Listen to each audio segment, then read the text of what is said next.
Os escribo, señora, 2 años después de que Cristóbal Colón regresara de su primer viaje a las Indias, por la gracia de Dios.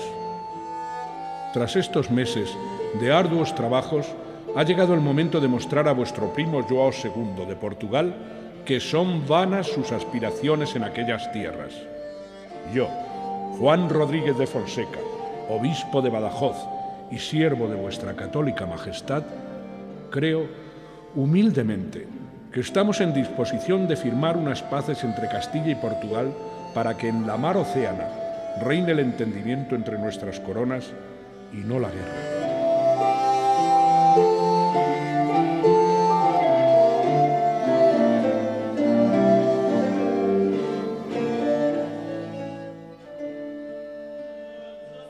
En los códices miniados es una de las figuras del fondo, uno de esos personajes relegado por la historia a segundo plano.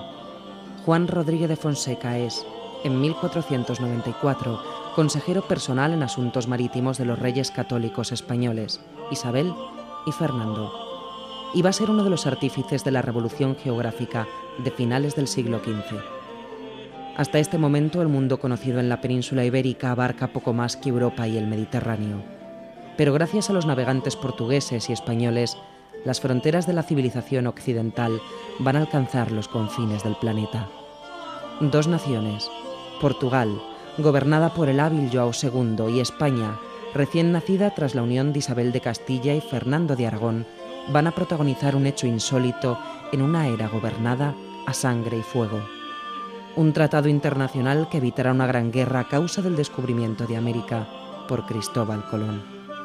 Esta es la historia del Tratado de Tordesillas, un ejercicio de diplomacia y espionaje sin precedentes. Es la historia de unos hombres y unas mujeres que protagonizaron el mayor reparto del mundo.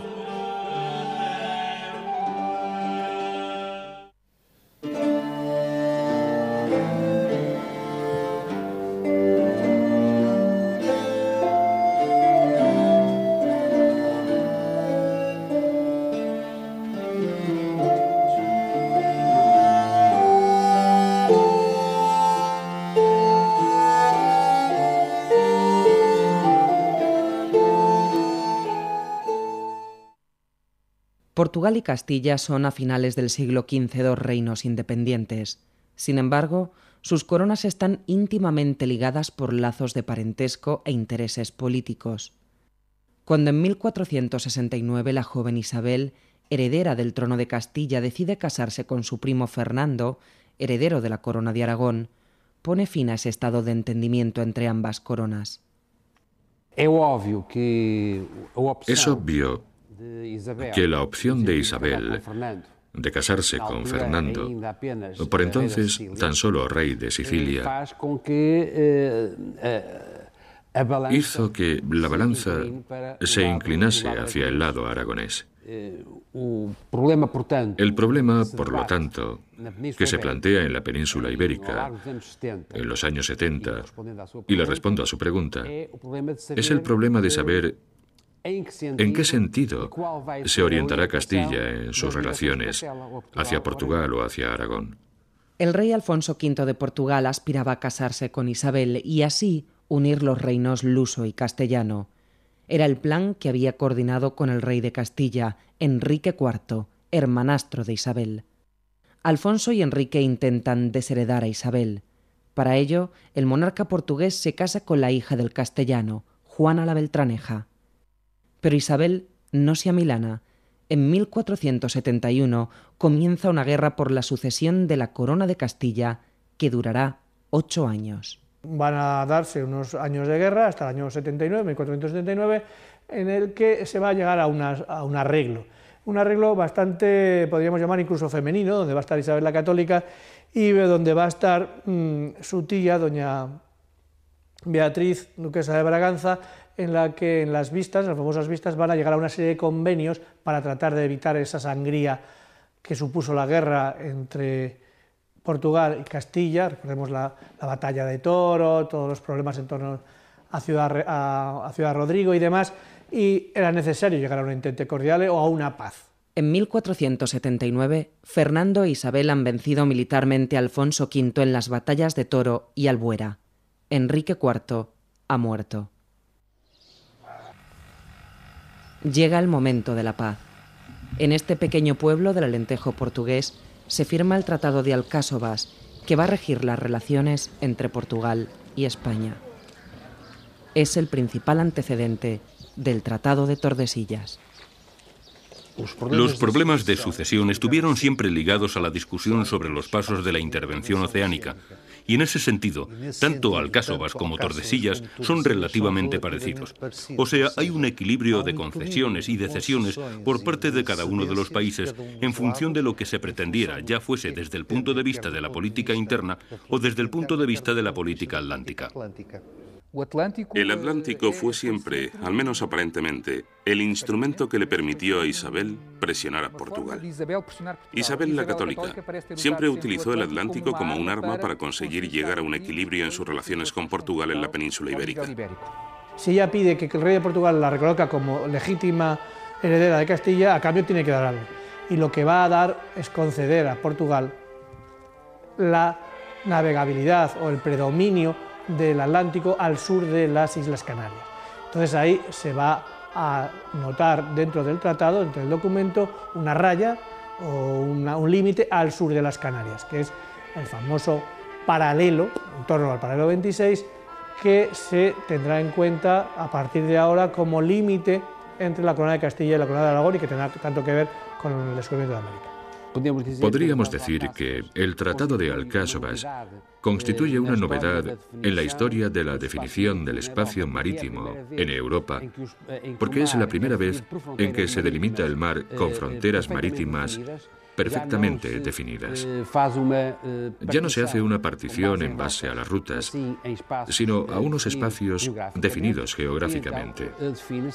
Esa frontera será una línea imaginaria situada en el punto más meridional de las Canarias, en el límite de las Canarias. El norte de esa línea pertenecerá a Castilla y el sur a Portugal, con excepción de Madeira y de las Azores, que, aunque situadas al norte, corresponderán a la zona portuguesa. Sin embargo, el reparto de las áreas de influencia en el Atlántico va a entrar en crisis abruptamente por obra de un solo hombre, un genovés ambicioso, perseverante y valiente que va a revolucionar los conocimientos geográficos de la época. Colón era una persona que creía muchísimo en sí misma. Tenía todo en contra, pero él perseguía una idea y hasta que no lo consiguió no paró. Era un comerciante, no era un marino. Él venía de una familia de comerciantes genovesa y desde pequeño empezó a viajar, pero precisamente por el negocio de su familia como comerciante, y le empezó a interesar el mundo de la marina. Cuando llegó a Portugal llegó como náufrago y tuvo la gran suerte de enlazar con una familia portuguesa noble, los Perestrello. El suegro de Colón era el gobernador de una de las islas de Cabo Verde y también estaba interesado precisamente por los descubrimientos portugueses que se estaban realizando ya en el Atlántico, y gracias a eso tuvo acceso a una serie de cartografía y de noticias de descubrimientos que en otro lugar no habría podido acceder a ellas y en otro entorno mucho menos. Cristóbal Colón está seguro de poder llegar a la India y Japón atravesando el Atlántico. En 1484 tratará de convencer en Lisboa a João II para que le financie una expedición, con escaso éxito. Los portugueses por aquel entonces tenían más conocimiento sobre la medida exacta del radio de la Tierra y de la anchura del planeta que el resto de los países europeos. No solo que los reyes católicos, sino que todos los otros monarcas europeos. En general se creía que la Tierra era más estrecha de lo que es en realidad. Y don João II sabía que no era así. Por lo tanto, don João II estaba bastante seguro en la época de que Colón difícilmente iba a llegar al extremo oriente asiático. Juan II no lo aceptó, lo presentó a una comisión de científicos que no aceptó la idea porque pensaban que no era cierta, y una vez que estaba en un reino en el que no admitían su propuesta, era viudo porque había muerto su mujer, Felipa Moniz de Perestrello, y tenía un hijo pequeño, decidió pasar al reino castellano y probar suerte nuevamente con la corona castellana. Colón empleará 7 años en convencer, con la ayuda de los monjes del monasterio de la Rábida, a los reyes católicos, especialmente a Isabel, de la gran oportunidad que supone la ruta hacia el oeste en dirección a la India. Se ha demostrado en este tiempo que vos, discretísima señora, teníais razón. Es necesario hacer presente a Castilla al otro lado del océano. Con sutil clarividencia comprendisteis que era conveniente apoyar a Colón y abrir una nueva ruta comercial a Catay y Zipango. La misma clarividencia con la que convenciste a vuestro esposo, el rey don Fernando, de que beneficiaría más a la corona el comercio de las especias que centrarse en el predominio naval en el Mediterráneo.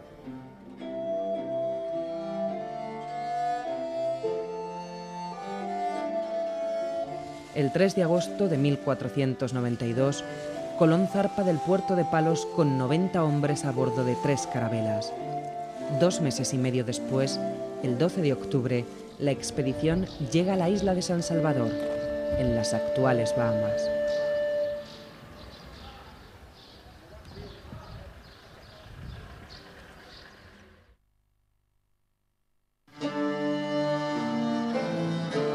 Tras reconocer la zona y descubrir Cuba y Haití, el 4 de enero emprende el viaje de retorno a Castilla. Pero la expedición de regreso se enfrenta a una tormenta en el Atlántico. El barco de Colón, la Niña, se separa de la pinta de Martín Alonso Pinzón, que llegará al puerto gallego de Bayona. Colón desembarca finalmente en Lisboa. Esta decisión marcará el futuro de las relaciones entre Portugal y España. La Niña, en la que regresaba Colón, era una carabela algo más pequeña, era más endeble, y una tormenta, la que le separó cerca de Cabo Verde, le llevó cerca de las costas del sur de la península. Intentó resguardarse de la tormenta y por eso arribó a costas portuguesas, y una vez allí decidió tomar tierra para presentar sus respetos a Juan II de Portugal. Esa es la versión oficial, digo la de presentar sus respetos, porque probablemente fuera a decir, mira, lo que tú me has denegado, al fin yo lo he conseguido. Y ahí surge nuevamente la polémica entre Castilla y Portugal. Y además cuenta cómo se presentó en la corte de don João II, tal como lo relatan los cronistas. Los cronistas insisten en que la actitud de Colón cuando se presentó ante don João II fue una actitud casi desafiante, una actitud arrogante con la que venía a decirle, no me ha querido ayudar y mire lo que he descubierto. Él, que era un poquito, digamos, presumido, diría, ves, yo tenía razón, que mi plan que te propuse era cierto, aquí tengo mis indios, y ha traído unos indios y tal. Y don Juan II, que era un rey muy inteligente, trataba de saber, a través de preguntas, dónde estaba localizado el descubrimiento, a ver si realmente había sido hecho dentro de lo que le correspondía a él a raíz de los tratados de Alcázar. La crónica escrita por Lloyd Pinnock, secretario de don João II, da claramente a entender que los vanidosos cortesanos le sugirieron a don João II que matase a Colón para resolver el problema, porque al parecer Colón era muy orgulloso y debió de llegar a la corte de Lisboa diciendo que tenía razón. El rey portugués tuvo algunas dudas en los primeros momentos, pero después él mismo le ofreció su protección personal frente a sus consejeros, que después de hecho mandarían matarlo. El rey João II evita que Colón sea asesinado en una conjura que pretendía ocultar su descubrimiento. Cuando el navegante parte hacia Castilla, el monarca portugués toma rápidamente medidas diplomáticas. Arma una flota para vigilar la ruta hacia el Atlántico occidental y envía sus embajadores y espías a la corte castellana. Y esta es la primera pregunta que le hace Fernando el Católico a Colón cuando le ve en Barcelona por los finales del abril de 1493. Le saluda, le considera como don Cristóbal Colón, le pone delante de las autoridades catalanas el Molí de Rey como personaje importante, y luego ya en privado le dice, oye, ¿qué has descubierto? ¿Dónde está? Y claro, cuando le preguntan a Colón dónde está lo descubierto, hay el problema. Él no estaba muy convencido. Y es que necesito saber exactamente localizar el lugar donde has llegado para poder situarlo en la redacción de la bula correspondiente y evitar problemas que nos están planteando los embajadores que aquí tenemos en Barcelona, del Reino de Portugal, de Juan II.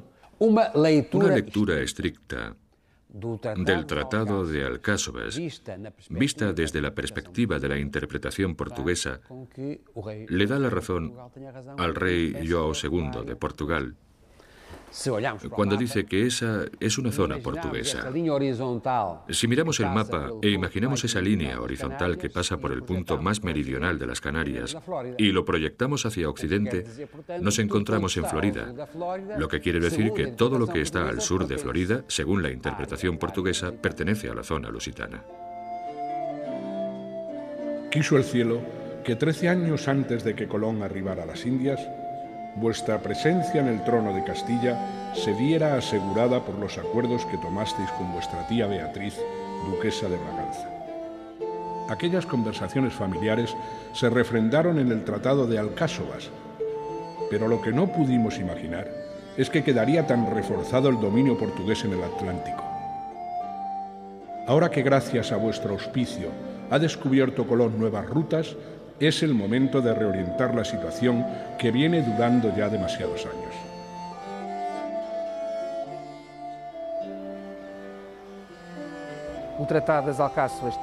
El Tratado de Alcáçovas le daba prácticamente la hegemonía total del océano a los portugueses.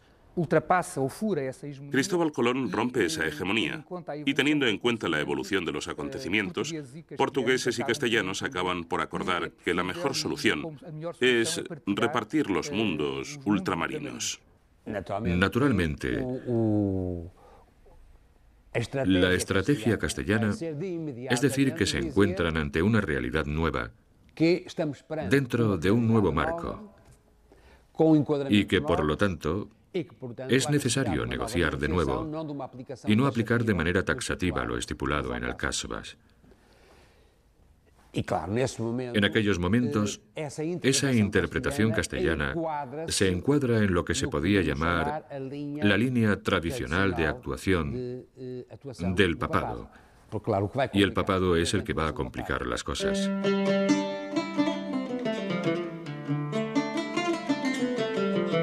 Fernando, el rey español, busca apoyos internacionales frente a la pretensión portuguesa de reclamar sus derechos sobre las tierras descubiertas por Colón.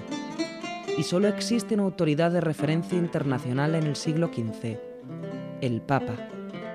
Ante esa situación y tener ya a los embajadores portugueses en Barcelona, inmediatamente envió embajadores a Roma para hablar con el Papa y conseguir una serie de bulas que les diera dispensas y poderes sobre las nuevas tierras, lo mismo que en su momento hizo Portugal con las tierras africanas. ¿Quién era el Papa? Alejandro VI. Es de su región, es aragonés. Y él sabemos que tenía 2 hijos bastardos. A esos hijos bastardos, en este momento, en abril del año 93, le va a dar unos beneficios el rey Fernando el Católico. Y el 18 de abril hay una bula, hay un escrito del secretario de Estado, ya prácticamente poniéndose a disposición de la política de Fernando el Católico, el Papa. Alejandro VI era un hombre de gran ambición que había hecho todo lo que había podido para ayudar a aquel que lo había ayudado a llegar al trono de la Santa Sede. Su intervención es perfectamente clara. No se trata de un arbitraje en el conflicto. Alejandro VI no interviene para servir de árbitro entre ambas partes. Alejandro VI escribe las llamadas bulas alejandrinas, una de ellas totalmente falsificada, la segunda, según lo demostró Charles Martial. Esta bula tenía incluso una fecha anterior a la real. Escribe estas bulas alejandrinas para favorecer a la parte que le pidió que hiciese de árbitro. Una vez más, vuestra discreción pudo a las intrigas. Todavía hoy recuerdo cuando el rey João II mandó emisarios a nuestra corte para hacer ver que las nuevas tierras estaban bajo jurisdicción portuguesa. Pero el rey don Fernando, alentado por el Espíritu Santo, hizo valer su influencia en el Vaticano y consiguió de nuestro Señor, el Papa Alejandro VI, una bula. Se certificaba que pertenecía a Castilla lo descubierto, aunque no supiéramos exactamente dónde estaban aquellas tierras. Me sorprendió entonces la perspicacia de Colón. Propuso trazar una raya del Polo Norte al sur, pasando por las Islas Azores y Cabo Verde, y que al poniente todo fuera del Reino de Castilla. Cristóbal Colón inspira a los reyes católicos y al propio Papa Borgia un nuevo reparto del mundo, basado en una línea de norte a sur, no de este a oeste como la trazada en el Tratado de Alcásovas. Alejandro VI le hará caso y cambia su primera bula. Colón lo que hace es proponer a los reyes, para evitar no solo que los reyes se queden sin esas tierras, sino que él mismo se quede sin los derechos que ha conseguido, cambiar el sentido de reparto de la tierra. Propone que el Tratado de Alcásovas, que era un meridiano que pasaba por las Islas Canarias, se transforme en una raya de polo a polo. Él propone que pase por Cabo Verde, por Canarias. Sin embargo, esta información, que es con la que el rey propone este nuevo tratado y estas nuevas bulas al Papa, el Papa decide desplazarla a 100 leguas. La bula de Alejandro VI, que habla de la línea divisoria, es una bula equivocada, porque dice que esa línea se debe trazar de polo a polo. Por lo tanto, se trata de un semimeridiano y no de un meridiano completo. Y esa línea se situará a 100 leguas al oeste de las Azores y de Cabo Verde. Pero las Azores están aquí y Cabo Verde está aquí. Por lo tanto, estas 100 leguas no son reales. Es imposible trazarlas. La intervención concreta, tal como están escritas las bulas papales, crea un problema gravísimo. Yo pienso que tanto los reyes de Castilla, Fernando e Isabel, como el rey de Portugal, se dieron cuenta de que esas bulas crearían un problema gravísimo de cumplirse. Y quizá la conciencia de la gravedad del problema es la que los lleva a abandonar por consenso las negociaciones basadas en las bulas papales y a entrar en negociaciones directas. Ante la dificultad de saber exactamente qué son y dónde están las tierras descubiertas por Colón, los reyes de España ordenan al almirante que parta de nuevo en septiembre de 1493. Colón tiene el mandato de poblar las tierras descubiertas y, sobre todo, de elaborar un mapa que sirva a Isabel y Fernando para negociar con João II. Colón parte de nuevo. Y este segundo viaje no van a ser 3 naves, como en el primer viaje, un poco casual, a ver qué pasa. Son 17, es una gran armada. Y también viaja un montón de artesanos, carpinteros. Es una armada de asentamiento. Y el objetivo principal de Colón en este segundo viaje es saber a dónde ha llegado, dibujarlo y mostrarlo a los reyes. Vuestras majestades, con generosidad ilimitada, confiasteis en este humilde siervo vuestro para organizar una segunda expedición a las nuevas tierras. Y yo, Juan Rodríguez de Fonseca, acepté agradecido ese alto cargo que no merezco. Preparar un nuevo viaje para determinar exactamente dónde se encontraban las Indias. Para un hecho importante de carácter estatal es necesario poner al frente una persona importante y buscan a alguien que reúna esas condiciones y encuentran a su lado, probablemente recomendado por su superior, a un personaje que es Juan Rodríguez Fonseca. Era un hombre ya renacentista, se movía en un ambiente de cartografía interesante, le van a encargar llevar a cabo toda la organización económica y de estrategia de una expedición de 17 navíos, que es muy importante. A partir de este momento va a ser la persona fundamental en todo el hecho americano. Tendrá que con Colón organizar las naves, organizar el dinero, organizar la geografía, la cartografía y toda la política de espionajes que puede haber en un lugar y otro. Fonseca era un hombre también de gran carácter. Era una mente privilegiada, muy organizada, no se dejaba manejar fácilmente.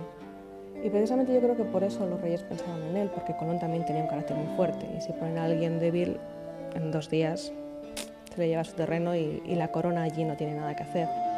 A pesar de las tensiones entre Fonseca y Colón, la multitudinaria expedición llega a las Antillas con éxito. Colón se dedica inmediatamente a cartografiar las islas descubiertas. Y todos los esfuerzos de este ministro de Dios fueron puestos en aquel encargo. Aunque he de confesar, señora, que no fue fácil tratar con Colón, pues su tendencia al gasto chocaba con mi natural inclinación por la mesura. Aún así, el 25 de septiembre de 1493, bendecidos por nuestro Señor, zarparon 17 barcos con 1.500 hombres y mujeres, y con ellos Colón, dispuesto a pintar una carta náutica que localizase con toda precisión las Indias recién descubiertas. Este va a ser el documento que, una vez realizado por Colón nada más llegar, lo va a remitir en febrero de 1494 por Antonio de Torres, jefe de la expedición que se vuelve con 12 navíos, a los Reyes Católicos para que sepan exactamente dónde está la localización. Lo van a recibir los Reyes Católicos en Medina del Campo, el 4 de abril de 1494 lo reciben en Medina del Campo, y lo tienen. Documento que nosotros encontramos, que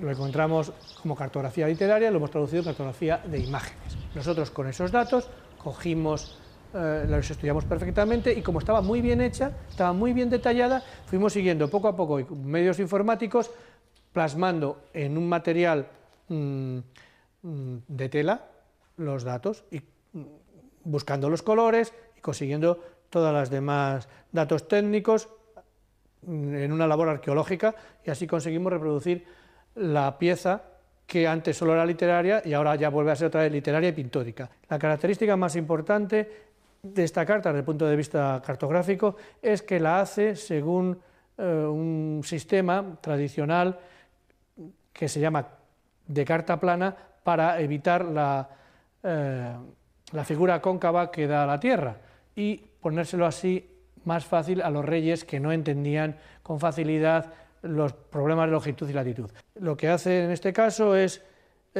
situar la geografía europea con corrección, basándose en un mapa medieval, localizando las islas Cabo Verde, y las terceras, curiosamente las terceras, que son las Azores actuales, están muy metidas hacia el este, con lo cual la raya que vaya a trazar después va a poder pasar.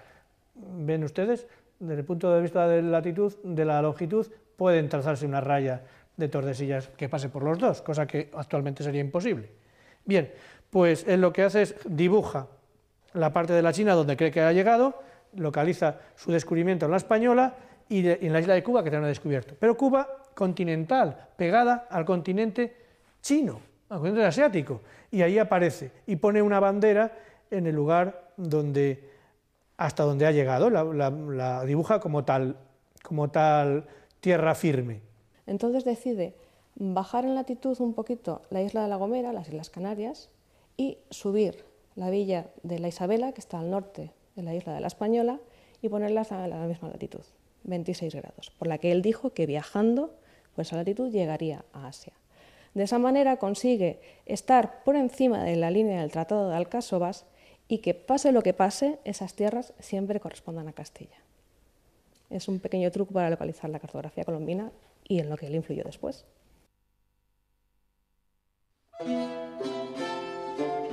Con la nueva carta de Colón, los reyes españoles quedan tranquilos. Según los datos, convenientemente manipulados por el descubridor, las nuevas tierras son de la corona española, aunque la geografía real dijera lo contrario.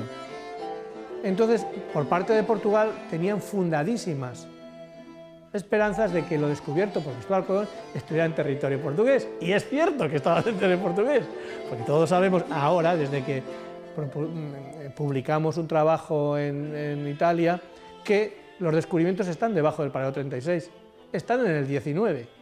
Luego eso entraba dentro de la línea del Tratado de Alcásobas en el área de influencia portuguesa. Sin embargo, la prioridad de João II no es reivindicar lo descubierto, sino conservar la ruta hacia la India. Portugal necesita que el nuevo tratado refleje su derecho a navegar por el Atlántico Sur en la ruta hacia el Cabo de Buena Esperanza.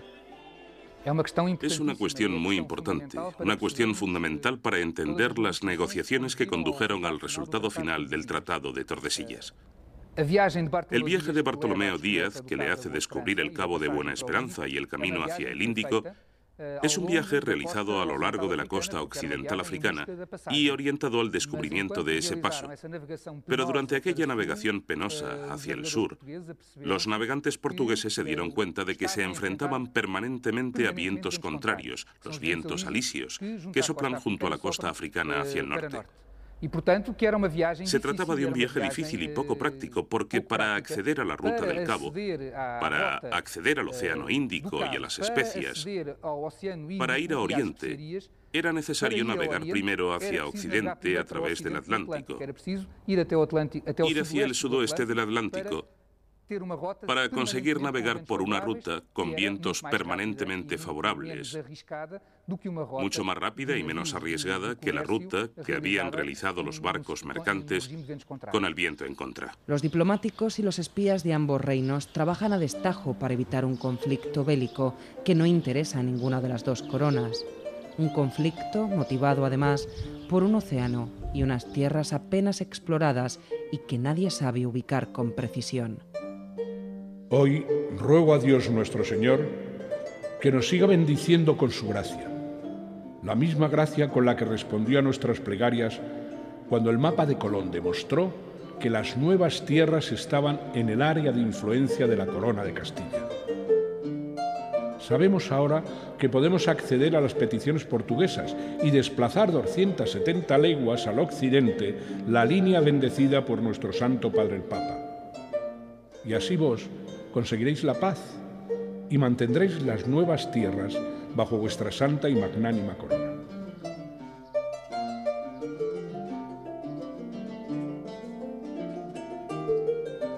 Es evidente que los reyes católicos se encontraban en una situación de desventaja con respecto a Portugal en estas negociaciones, porque los reyes católicos habían entrado de repente en aquel proceso, mientras que los portugueses llevaban por entonces más de 70 años inmersos en él.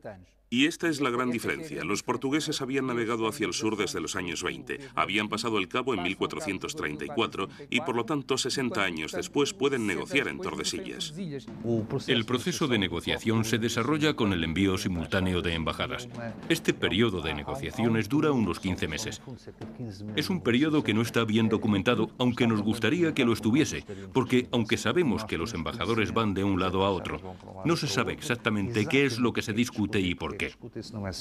Las crónicas y los documentos existentes no son muy elocuentes, no dicen demasiadas cosas.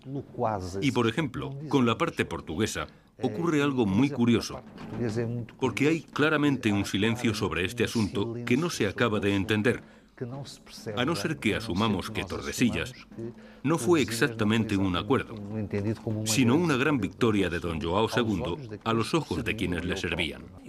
Yo diría que son unas negociaciones muy modernas. Se designan embajadores, se crean normas diplomáticas, hay contrainformación, mucha contrainformación. En ambos lados hay negociaciones oficiales y presiones paralelas. Hay un fuerte componente de negociaciones técnicas paralelas a las negociaciones políticas, sobre todo en lo relativo a la definición de las líneas de las fronteras atlánticas. Es interesante tener en cuenta que uno de los negociadores finales de Tordesillas, que probablemente ya había participado en negociaciones anteriores, aunque no apareciese en primer plano, es un técnico de navegación, un hombre con gran experiencia, un portugués llamado Eduardo P. Pereira, que tenía gran experiencia como navegante en la zona de Guinea. Muy probablemente, su opinión fue determinante en la definición de los términos exactos en que se trazaría la línea fronteriza de las 370 leguas, porque, en efecto,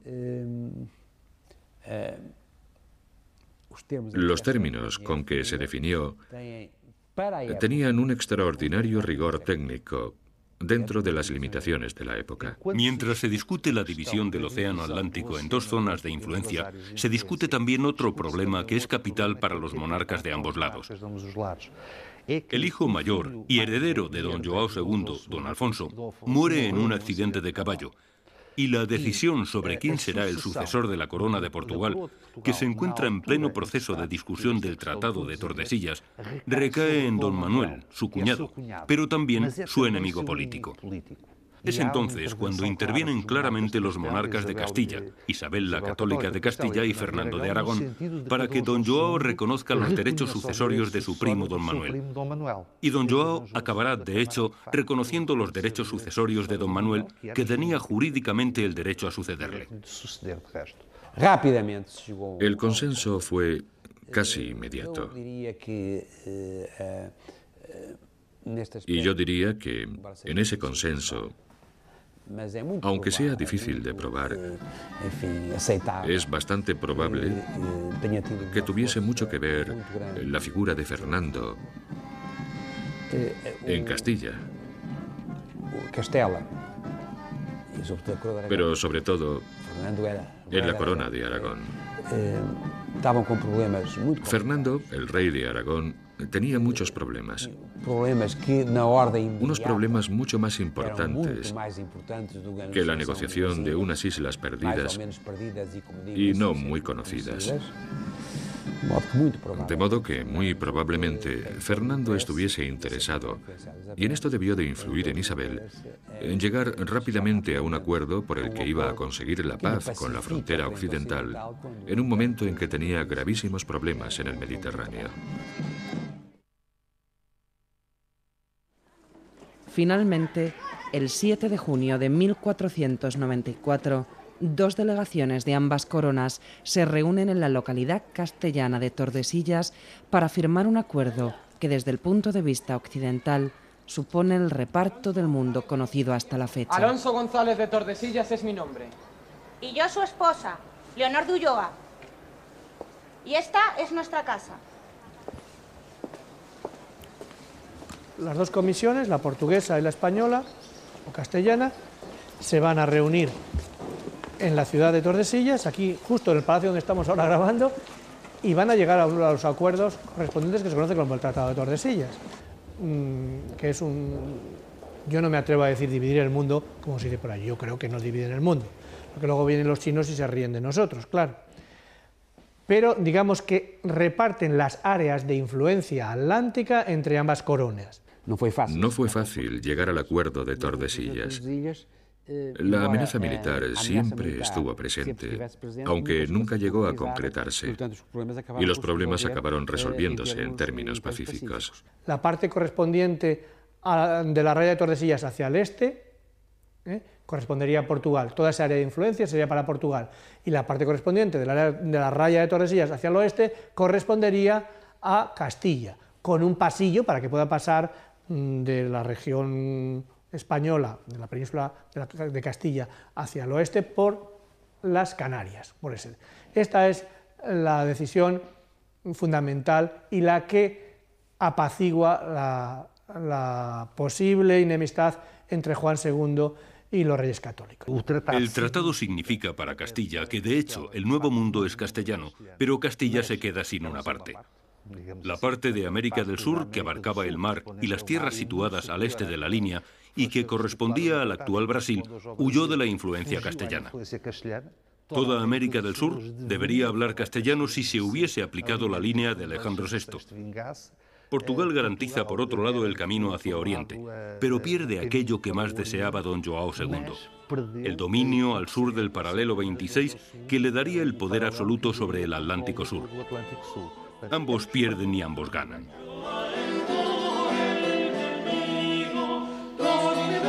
Hoy en día, un grupo de teatro formado por los vecinos de Tordesillas representa para los turistas cada verano la firma del histórico tratado.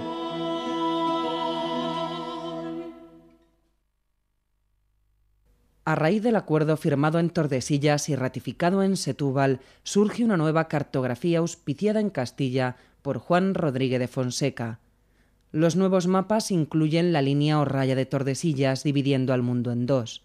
Esta línea estará presente en muchas cartas hasta el siglo XVIII, pero el primer mapa que la presenta es este, la carta que en 1500 realiza Juan de la Cosa, un piloto que ya navegó con Colón en su primer viaje a las Antillas. La carta de Juan de la Cosa es una carta universal, que es como la llamaban entonces, en el que están representados todo el mundo conocido en aquel momento, y sobre todo está representado las tierras descubiertas por los españoles en América, que entonces no se llamaba América, ni que se llamaba las Indias. Y esta carta es importante porque pone sobre el papel el estado de la cuestión de los descubrimientos y con vistas a los temas políticos y de competencias entre los portugueses y los españoles, que eran los que estaban entonces en competencia. La carta de Juan de la Cosa, pintada sobre piel de ternero no nacido, guarda todavía hoy muchos secretos. Esta serie de cartas se manejaban, estaban enrolladas, se enrollaban y se tenían en los despachos, etcétera, etcétera. Entonces tenemos que lamentar que se enrollaran y que justo se enrollaban siempre de derecha a izquierda, porque la parte de América era la que quedaba más fuera, esta parte, y es la que está más deteriorada. Todos estos agujeros pues era de enrollarlas y de tenerlas enrolladas. ¿Qué significa este Cristóbal Colón aquí? Pues no se sabe. Verdaderamente hay muchas teorías. La teoría más simple es que como no sabían si aquí había un paso, que era lo que estaba buscando Colón, un paso hacia las Indias, como no se sabía, pues entonces se puso aquí advocación a San Cristóbal para cubrir esa parte que no se sabía. Y aquí está trazada la línea que era tan importante de Tordesillas. No cabe duda que esta carta está basada en las resoluciones del Tratado de Tordesillas.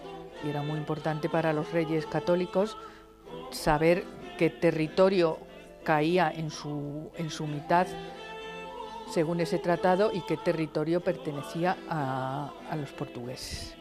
La carta de Juan de la Cosa estaba destinada a los reyes católicos españoles, que no querían volver a padecer falta de información sobre lo descubierto por Colón ni poner en peligro la paz con Portugal. Tras la firma del tratado, los reyes de ambas coronas, João II e Isabel y Fernando, se afanan por conocer cuanto antes hasta dónde llegan las flotas contrincantes. En este ir y venir de naves y descubridores aparece Brasil. El tratado deja claro que el territorio amazónico entra en el área de dominio portugués, pero algunas teorías han apuntado que el empeño de João II por llevar la línea de Tordesillas hasta las 370 leguas de las Azores solo se explica porque Portugal ya conocía Brasil cuando Colón llega a las Antillas. Yo pienso que esa interpretación no es acertada. En primer lugar, porque es demasiado forzado pensar que don João II tenía una capacidad estratégica que en realidad no podía tener. En teoría no se conocía Brasil, a no ser que se admita que ese conocimiento era algo secreto. El recurso a los conocimientos secretos es muy peligroso en la historia porque lo explica todo.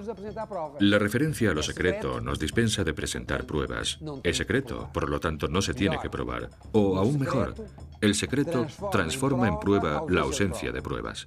Yo creo que Portugal por lo menos tenía que sospechar que había tierras. En realidad, para mí, lo más probable es que ya hubiesen avistado y tuviesen conciencia de la existencia de tierras.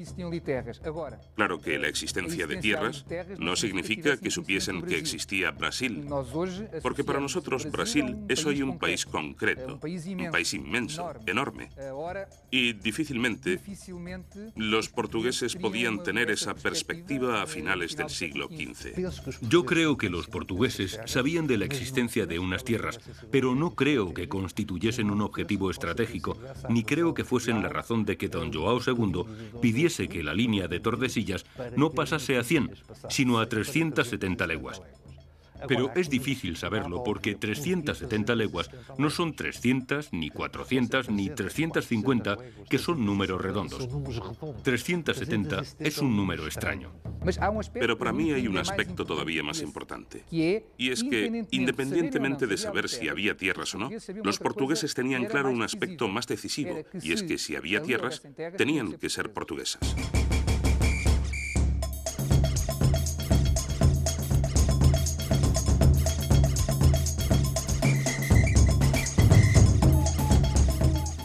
Hoy, más de 180 millones de brasileños hablan portugués gracias al Tratado de Tordesillas y su invisible línea sobre el Atlántico.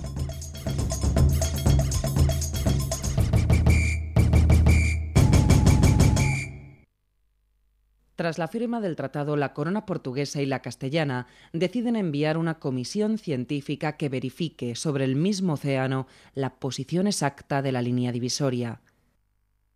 La fe de los monarcas en sus científicos es mayor que las posibilidades técnicas de los cosmógrafos del siglo XV. Las dos coronas establecen que en un plazo de 10 meses, tanto pilotos portugueses como castellanos establecerán definitivamente el lugar de la raya. Pero es que hasta el siglo XVIII es imposible, y mucho más en medio del mar. ¿Quién determina dónde está una raya en el agua? Es imposible. No es posible en este momento todavía porque no existen relojes fiables y no hay manera de medir la velocidad, pero ni siquiera aún midiendo la velocidad no había manera de navegar por el agua en línea recta, porque por el asunto de los vientos y demás. Entonces es muy difícil medir de forma habitual, con un metro larguísimo, la longitud. No había manera humana. Lo interesante es que nada más firmarse el tratado, los reyes católicos le escriben a don João II para decirle que tienen la armada preparada, pero don João II ya está moribundo y está inmerso en el proceso de su sucesión. Cuando los reyes católicos le escriben al rey de Portugal, diciéndole que tienen los navíos preparados, el rey de Portugal le responde con evasivas y nunca arma sus navíos, con lo cual es obvio que Portugal no quiso organizar la armada que iba a delimitar aquel territorio. La imposibilidad de determinar el lugar exacto por donde pasaba la línea y si la línea daba la vuelta al mundo y también dividía Oriente, dejó en manos de los gobernantes la interpretación del tratado durante 2 siglos. Más adelante, a finales del siglo XVI, se crea un nuevo problema, la cuestión del antimeridiano de Tordesillas, un problema que surge a partir del viaje de Fernando de Magallanes y que se resuelve con el Tratado de Zaragoza. Mas aquel problema no lo era todavía en 1494, a finales del siglo XV. Por entonces era algo muy distante. Fue un acto de buena voluntad por ambas partes. La última intención es imposible saberla, porque en la mente de Fernando el Católico, prestigioso rey del momento, y en la de Juan II, no menos prestigioso, pues no sabemos lo que ocurriría. Pero lo cierto es que en paz se llegó a un convenio y a partir de aquel momento hubo paz entre ambos reinos, entre Castilla y Portugal. Esto nos viene a decir que el Tratado de Tordesillas es suficientemente riguroso para poder resolver los problemas inmediatos y suficientemente ambiguo para adaptarse a algunas situaciones nuevas que por entonces no se habían previsto. Portugal, a lo largo de los siglos siguientes, será una potencia atlántica. Acabará creando en América una colonia que luego se convertirá en un país gigante, Brasil. Y Portugal es también la gran potencia del Océano Índico en el siglo XVI. En contrapartida, España es la primera gran potencia colonial en América. Iba a dar lugar a todo ese mundo que hoy designamos como América Latina, un territorio de lengua castellana. El hecho de que casi toda Sudamérica hable español es una consecuencia del Tratado de Tordesillas en cierto sentido. Y toda la arquitectura imperial del Portugal y de la España de los siglos XV al XVIII es consecuencia de Tordesillas. El Tratado de Tordesillas inaugura a finales del siglo XV un estilo de diplomacia basado en el diálogo y no en la espada. Pero en Tordesillas se estrena también una forma de reparto del mundo a espaldas de sus habitantes. A miles de kilómetros de las cortes europeas, millones de seres humanos iban a ver su mundo súbitamente alterado a causa de unos pergaminos firmados por unos reyes que jamás visitarían aquellas tierras.